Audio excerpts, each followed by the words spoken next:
ditch all that, pick up the guitar, and every night play something completely new and something completely original and something completely different. And we've done way over 100 shows, and every night he just knocks my socks off. Look, I have no socks, right?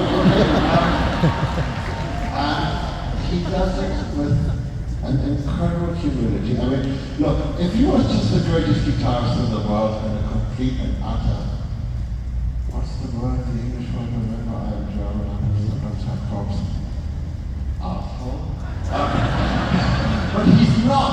He is one of the most refined and wonderful human beings I know. And I feel honored that he plays for me, but more honored that I can call him a friend.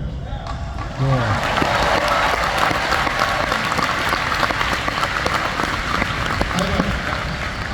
Because the one thing I didn't do is I actually didn't say, and his name is Guthrie Gunn.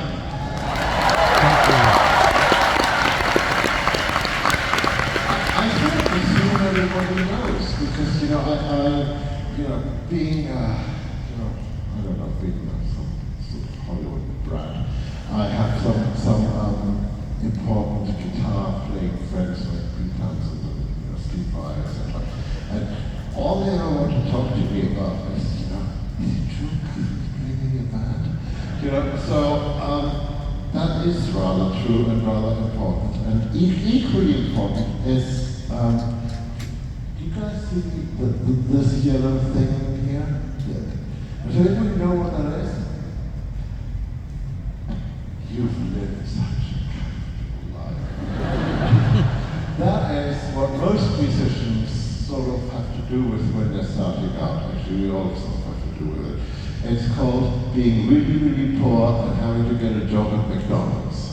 And then you get that badge, and if you're Guthrie and you're an overachiever and you can't quite see it, but he actually manages to have those 5 gold stars, while all of us, we're just trying to get out of there as quickly as possible.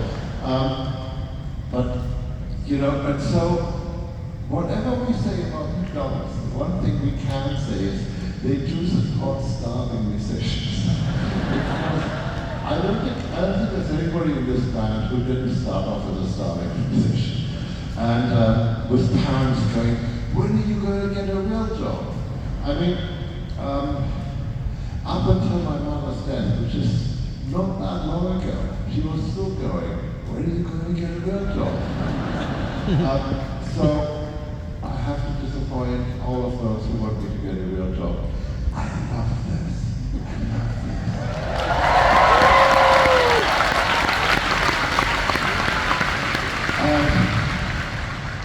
I'll tell you why I love it.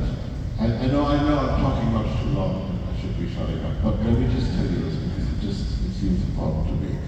And I have a feeling this town really gets it. The operative word in music is play. And one of the things is, we all started at some wee age of 3 or 4 or whatever, and played, and we're still playing. And all we're doing is we're learning how to get better at playing. And to live a playful life, you don't have to be a musician, but just think about it for a second. It's not so bad. You guys are here, you're supposed to be asleep, you're supposed to be thinking about your job tomorrow and all the stuff that's going on. Don't, just for a moment, be playful.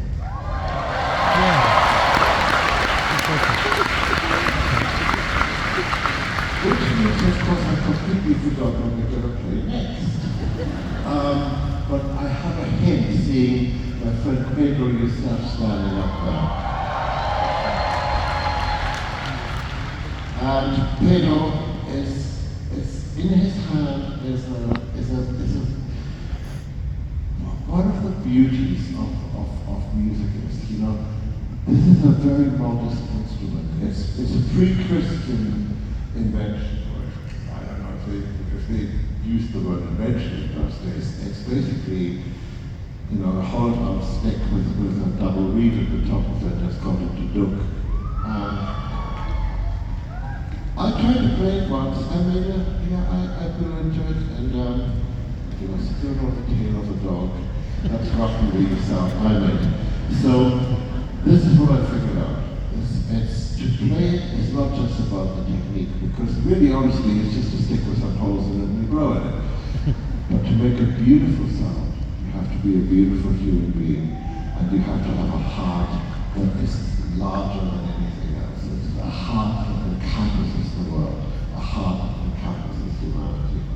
And he just happens to have one of those.